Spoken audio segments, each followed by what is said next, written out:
तो पॉलिटिक्स में किसी पावरफुल देश द्वारा कई बार किसी क्षेत्र में, किसी रीजन में प्रॉब्लम्स को क्रिएट इस वजह से किया जाता है जिससे उस रीजन में आपकी जरूरत बनी रहे।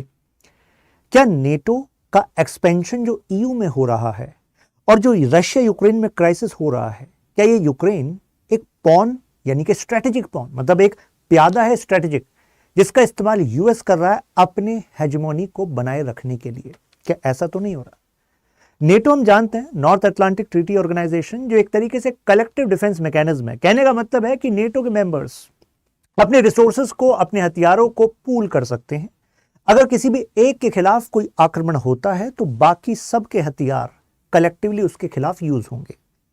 कलेक्टिव डिफेंस मैकेनिज्म में हमेशा थ्रेट आइडेंटिफाइड भी होता है, जैसे कि यूएसएसआर यानी कि कोल्ड वॉर एरा में, यानी कि जैसे ही वर्ल्ड वॉर 2 एंड हुआ तो उसके बाद नेटो की जरूरत इस वजह से पड़ी क्योंकि उस समय के जो राष्ट्रपति थे ट्रूमैन, उन्होंने सोचा कि यूएसएसआर के एक्सपेंशन को रोकना है।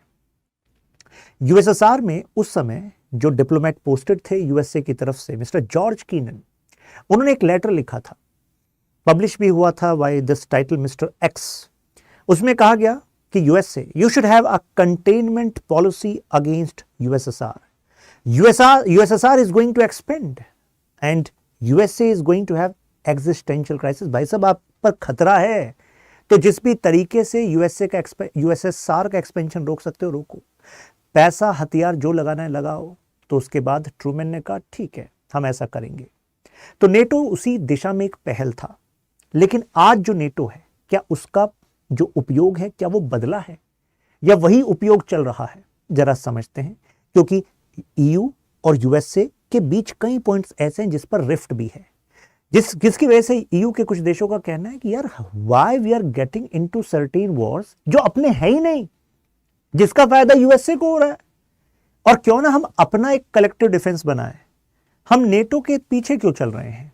अपना अलग से बना लेते हैं तो नेटो धीरे धीरे रिलेवेंट नहीं होगा।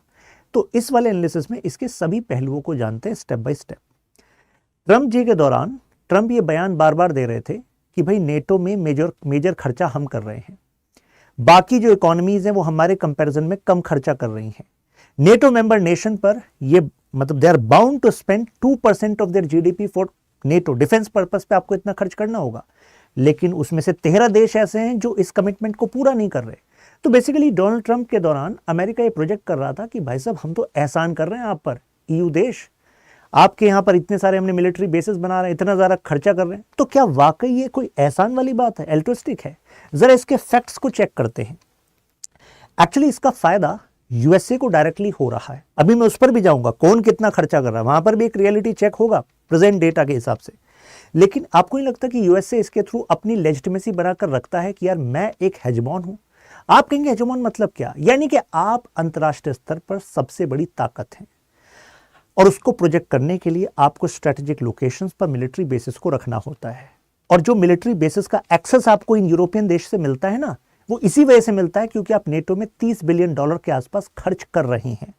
और इसका फायदा केवल यूरोप के सिक्योरिटी आर्किटेक्चर को नहीं होता, केवल यूरोप को नहीं होता, इसका फायदा आपको भी होता है क्योंकि आप अपने कमर्शियल रूट्स को सिक्योर करते हैं। कई बार इसी की वजह से आप अपना प्रोजेक्शन मिडिल ईस्ट में दिखाते हैं कि भाई साहब यहां पर हमारा इतना स्ट्रेंथ है तो आप यहां पर भी हमें एक्सेस दीजिए मिलिट्री बेसिस का, जैसे कि सऊदी के थ्रू मिला। तो basically NATO as a status वो उनको एक्सेस देता है ऐसी अन्य देशों के साथ फेवरेबल टर्म्स पर ट्रेड करने के लिए, उन देशों में रूट्स को अपने फेवर में करने के लिए। तो इसका फायदा यूएसए लेता रहा है, राइट? लॉजिस्टिक हब की तरह इस्तेमाल करता है इन लोकेशंस का। अब जरा डिफेंस की बात करें। अगर आपने $30 बिलियन के आसपास नेटो पर खर्च करने की सोची तो क्या आपने सही में इसमें ईयू का कंसिडरेशन था? जो आपका डिफेंस बजट आप बनाते हो तो क्या पेंटागन, डिपार्टमेंट ऑफ डिफेंस, जब वो प्रपोजल भेजता है तो क्या वाकई यूरोप पर जो कितना खतरा मंडरा रहा है उसके बारे में सोचकर आप ऐसा करते हो? तो हमारे सामने जो फैक्ट है वो कह रहे हैं ऐसा होता नहीं है। कारण जो $30 बिलियन आप खर्च करते हो ये आपके टोटल बजट का मात्र 5% है। टोटल बजट का $600 बिलियन के आसपास बजट और 5% है। और अगर मैं यूरोप के बाकी देशों का कलेक्टिव कंट्रीब्यूशन देखूं नेटो में, वो $240 बिलियन है, $240 बिलियन। तो भाई साहब आपने $30 बिलियन खर्च कर दिए तो यूरोप की जो स्पेंडिंग है नेटो में वो भी तो $240 बिलियन है। तो आप कहेंगे फिर ये ट्रंप किस तरह की बातें कर रहे थे? ये पर नेशन की बात कर रहे थे। कह रहे थे पर नेशन अपनी इकोनॉमी का 2% जीडीपी खर्च करो, जीडीपी का 2% आप खर्च करो। तो ये कह रहे हैं भाई $240 बिलियन हम खर्च तो कर रहे हैं कलेक्टिवली। अब एक और फैक्ट लीजिए, डोनाल्ड ट्रंप ने न्यूज जो स्टार्ट पॉलिसी, मतलब न्यू स्टार्ट क्या था कि एक एग्रीमेंट था रशिया और यूएसए के बीच में कि हम न्यूक्लियर वेपन्स को बढ़ाएंगे नहीं। अब ये ट्रीटी जो है एक्सटेंड होनी थी 2021 के बाद। मिस्टर ट्रंप ने कहा हम नहीं बढ़ा रहे, तो इसका मतलब है उसके बाद ये और ज्यादा न्यूक्लियर वेपन्स पर खर्च कर सकता है। यूएसए ने इसके बाद अपना 20% खर्चा बढ़ा दिया न्यूक्लियर वेपन पे।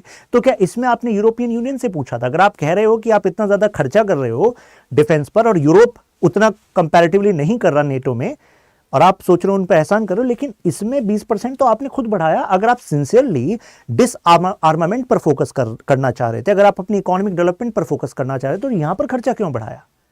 फैक्ट वाली बात है।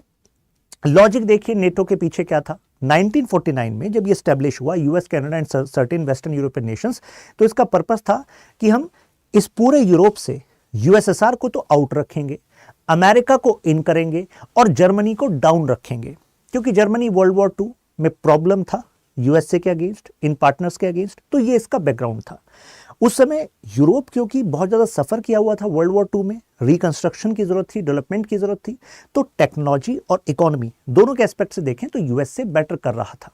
तो यूएसए को ये तो पता था क्योंकि इनकी सोसाइटीज इकोनॉमी मॉडर्नाइजेशन देख चुकी है, इंडस्ट्रियलाइजेशन का एक स्ट्रॉन्ग बेस था। अभी गड़बड़ चल रहा है लेकिन दोबारा रिवाइव हो जाएगा। तो ऐसे में यूएसए की खुद की इकोनॉमी को फायदा होगा। तो यूएसए ने कहा कि देखो डिफेंस पर स्पेंडिंग के लिए ना हम यहां पर नेटो बना लेते हैं, तो एक तरीके से आपकी इंडिविजुअल की जो जिम्मेदारी होगी वो कुछ कम हो जाएगी। तो इससे हुआ क्या? वही हुआ जो प्रेडिक्शन था, यानी कि यूरोप के इन देशों ने तरक्की करनी स्टार्ट करी, लेकिन इस इकोनॉमिक डेवलपमेंट का फायदा यूएसए की कंपनियों को नहीं हुआ क्या? अरे हुआ। और इसी दौरान मार्शल प्लान के तहत जो यूएस डॉलर पंप किया इन्होंने, यूएसए ने इन देशों को ग्रांट दिए, कुछ सस्ते लोन दिए, उसके सहारे यूएस डॉलर की हेजेमनी हुई कि नहीं हुई? यूएस डॉलर की हेजेमनी हुई।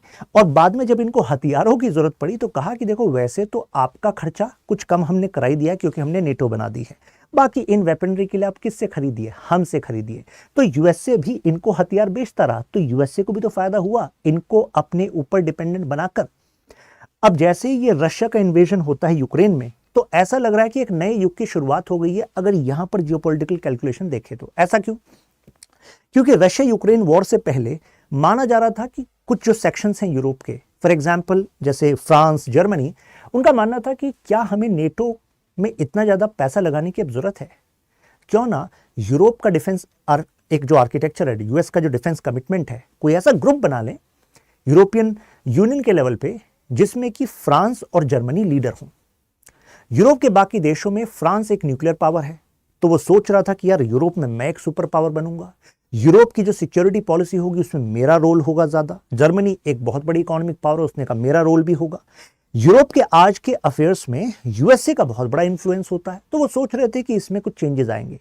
लेकिन जैसे ही रशिया यूक्रेन वॉर हुआ, आपको नहीं लगता कि ये सोची समझी शायद चाल है कि भाई साहब यहां पर एक डर पैदा कर दो ईस्टर्न यूरोपियन नेशंस में, इन सभी यूरोपियन नेशंस में, देखो रशिया ने जो यूक्रेन के साथ किया है कल तुम्हारे साथ भी हो सकता है। इस वजह से जो देश अभी नेटो में नहीं है वो भी हमारे साथ आ जाएं। फिनलैंड, स्वीडन, इनका नेटो में शामिल होना, इससे यूएसए नेटो के वीक होते हुए, यानी कि नेटो का अल्टरनेटिव जो हो सकता था उसको कमजोर करने की कोशिश है कि नहीं है? यानी कि नेटो को और ज्यादा रेलेवेंट बनाना और उसमें यूएसए का हेजेमोनिक स्टेटस बरकरार करना, ये इसकी एक चाल है। नेटो का एक्सपेंशन होता है।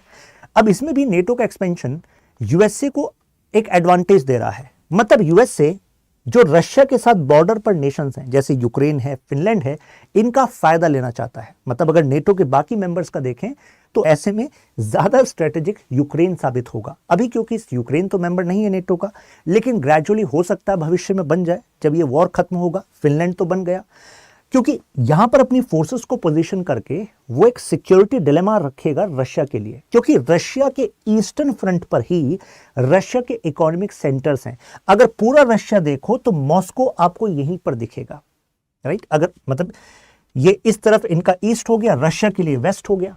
तो यहां पर आपको मॉस्को दिखेगा, यहीं पर सेंट पीटर्सबर्ग दिखेगा, यहीं से सारी वो पाइपलाइंस हैं जिसके थ्रू रशिया ट्रेड करता है, एनर्जी एक्सपोर्ट करता रहा है। तो एक उनके लिए एडवांटेज हो जाएगा। तो एक तरीके से यूएसए का रिलेवेंस यूरोप की सिक्योरिटी में बढ़ गया है। और ईयू में जो फ्रांस और जर्मनी चाहते थे कि एक इंडिपेंडेंट पॉलिसी हो, क्योंकि ये जो मामले होते हैं ये उनकी इकोनॉमी को भी तो इंपैक्ट कर रहे हैं। आप कहेंगे बात समझ नहीं आई, अभी एग्जांपल दे देता हूं आपको। एग्जांपल है जैसे फ्रांस, तो फ्रांस चाहता था कि मैं इंडिपेंडेंट फॉरेन पॉलिसी इस वजह से चाहता हूं, इंडिपेंडेंट सिक्योरिटी पॉलिसी इस वजह से चाहता हूं, फॉरेन पॉलिसी भी, क्योंकि अल्टीमेटली ये फॉरेन पॉलिसी भी इन्फ्लुएंस करती है नेटो। अफगानिस्तान में इंटरवीन करने के लिए नेटो की फोर्सेस में फिर फ्रांस को भी कमिट करना पड़ा, राइट। ऐसी इराक को लेकर तो कई सारे कंसर्न इनके पास्ट से रहे हैं। जर्मनी का एग्जांपल ले लीजिए, जर्मनी चाहता था कि देखो अमेरिका के साथ डिफेंस पार्टनरशिप रहे, लेकिन साथ साथ रशिया के साथ एनर्जी वाला रिलेशन रहे, एनर्जी कस्टमर वो रशिया को बनाकर रखना चाहता था। लेकिन अब जो रशिया यूक्रेन वॉर चल रहा है उसके वजह से जो सैंक्शंस लगे, क्या जर्मनी उसके लिए जो बेस्ट था कि वो रशिया से खरीदता रहे एनर्जी, अपनी इकोनॉमी को बढ़ाता रहे, क्या वो कर पाएगा? नहीं कर पाएगा। इसी वजह से जर्मनी पर सीवियर इंपैक्ट हुआ है, उसके यहाँ रिसेशन आ गया है। तो जर्मनी इज लाइक यार ये वॉर तुमने बढ़ाया क्यों, इस इशू को बढ़ाया क्यों? You have created such kind of dilemma for Russia कि यहां पर ये इशू क्रिएट हो गया है। मतलब this is in context of losses that Germany is bearing. China के साथ वो ट्रेडिंग पार्टनर बनकर रहना चाहता है, लेकिन क्योंकि यूएसए अब एक तरीके से कोल्ड वॉर 2.0 वाले जोन में है चाइना के खिलाफ, क्योंकि चाइना शायद रिप्लेस कर सकता है यूएसए की हेजेमनी को। तो जर्मनी इज लाइक यार तुम्हारे यूएस सारे पंगे, रशिया के साथ तुम्हारा पंगा, चाइना के साथ तुम्हारा पंगा, और भरपाई किसको करनी पड़ रही है? जर्मन को करनी पड़ रही है। तो ये एक घड़ा है, ऐसा लग रहा है कि जल्द ही भर जाएगा, और जल्द जिस दिन भर जाएगा तो बड़ी बड़ी दोस्ती, बड़े बड़े अलायंसेस टूट जाते हैं कि नहीं टूट जाते हैं? टूट सकता है। अब जरा डेमोग्राफिक ट्रेंड देखिए कि अगर यूएसए इतनी स्ट्रेंथ रख रहा है, रख कैसे रहा है? मैं डेटा दिखाता हूं। जैसे 1960 में अगर मैं यूरोप की पॉपुलेशन से यूएसए की पॉपुलेशन को कंपेयर करता हूं तो 44% पॉपुलेशन, मतलब यूरोप की जो टोटल पॉपुलेशन है उसका 44%, 44% पॉपुलेशन यूएसए में थी, राइट।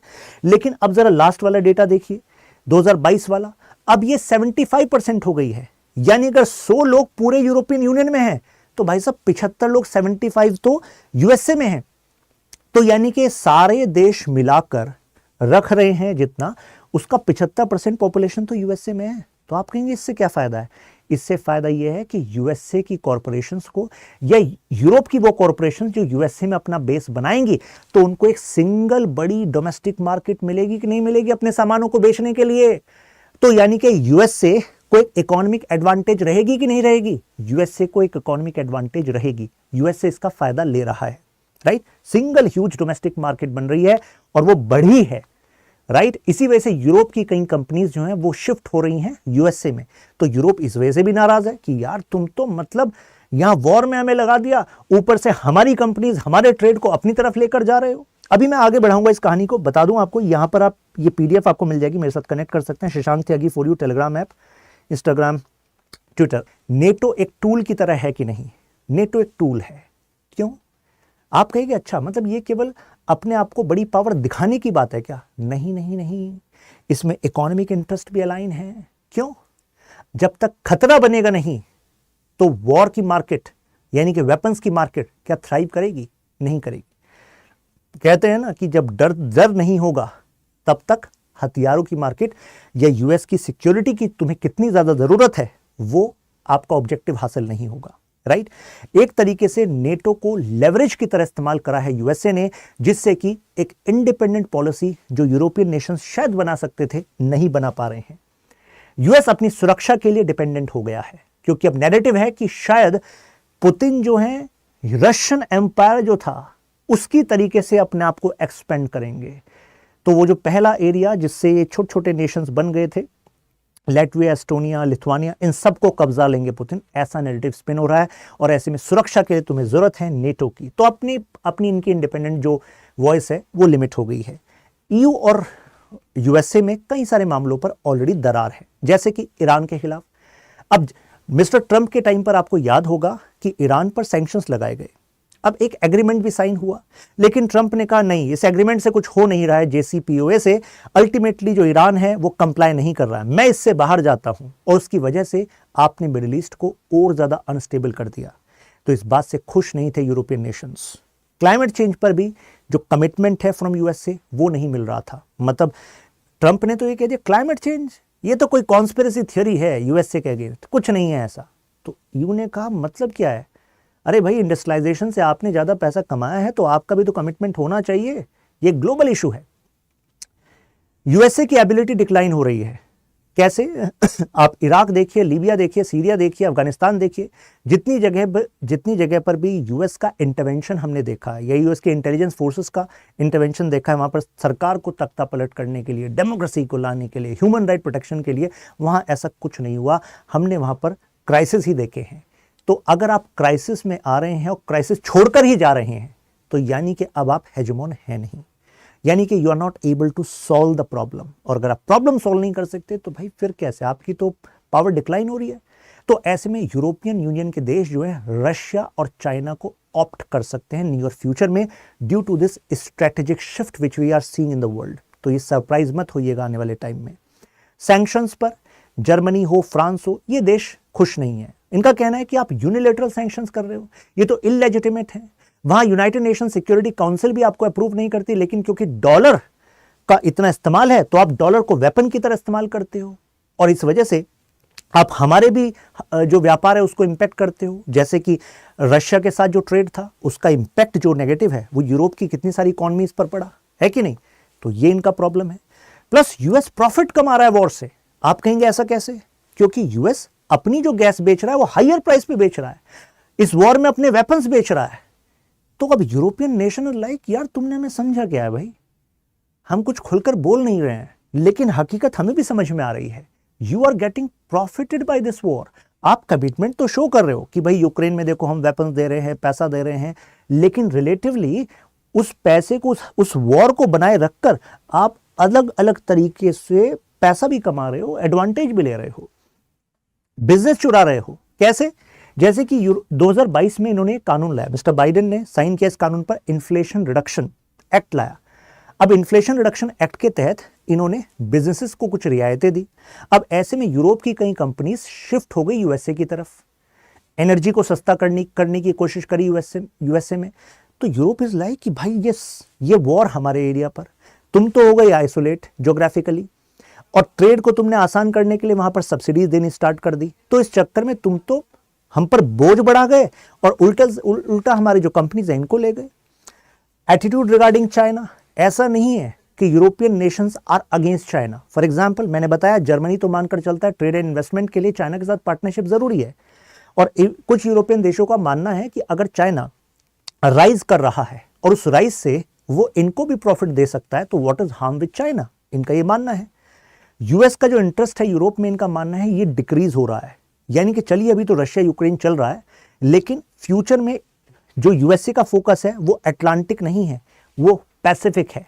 इंडो पैसिफिक पॉलिसी पर बहुत ज्यादा फोकस है, क्योंकि चाइना को काउंटर करना is what US is focusing. तो यूरोप इज लाइक कि तुम्हारा मेजर फोकस ही अटलांटिक नहीं है, यूरोप नहीं है आने वाले समय में, तो why we should focus on you. ऐसा हो सकता है आप इतना फोकस हम पर करेंगे ही नहीं। तो इसी वजह से ये मिस्टर मैक्रोन का बयान आपने शायद कुछ टाइम पहले सुना होगा, उन्होंने कहा था कि Europe should stop towing the line of USA, कि केवल यूएसए के हिसाब से भाई हम क्यों चले, हम ऐसे वॉर में क्यों जाएं जिसमें हम जिम्मेदार है ही नहीं, हमें क्यों इसमें घसीटा जा रहा है, हमारी तो इंडिपेंडेंट पॉलिसी होनी चाहिए। और अगर चाइना को चूज करना पड़ा तो कुछ ये देश चाइना को चूज कर सकते हैं, जबकि यूएसए ऐसा नहीं चाहता, राइट।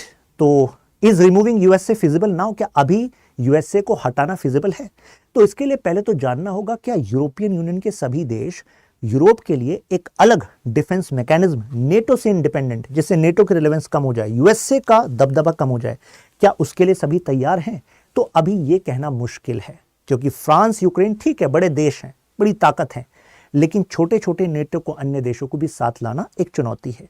ये टाइम कंज्यूमिंग प्रोसेस है, और अभी भी यूरोप के ये देश अपने कितने सारे वेपन्स, उनके स्पेयर पार्ट्स, अमेरिकन इंटेलिजेंस, इन सब के लिए यूएसए पर निर्भर हैं। प्लस फ्रांस, तो फ्रांस बनना तो चाहता है इस यूरोप की एक बड़ी पावर, कि यही यूरोप की पॉलिसी को डिसाइड करे, लेकिन क्या बाकी देश फ्रांस के साथ हैं? फ्रांस और यूएसए में चूज करना पड़े तो बाकी देश कहेंगे कि देखो यार फ्रांस तो हिम्मत तो दिखा रहे हो, लेकिन यूएसए जैसा खर्चा कर सकते हो क्या? यूएसए जैसा खर्चा, यूएसए जैसी डिफेंस वो तुम्हारे पास नहीं है। तो ये एक बड़ा चैलेंज है अभी तो फिलहाल। डिपेंडेंस है यूएसए पर। मैंने आपको बताया यूएसए का साइज, यूएसए की इकोनॉमी, यूएसए के अभी जो स्ट्रेटेजिक मिलिट्री बेसिस है, उसका फायदा ये यूरोपियन देश भी चाहते हैं। अगर ट्रंप जीत जाते हैं तो क्या होगा?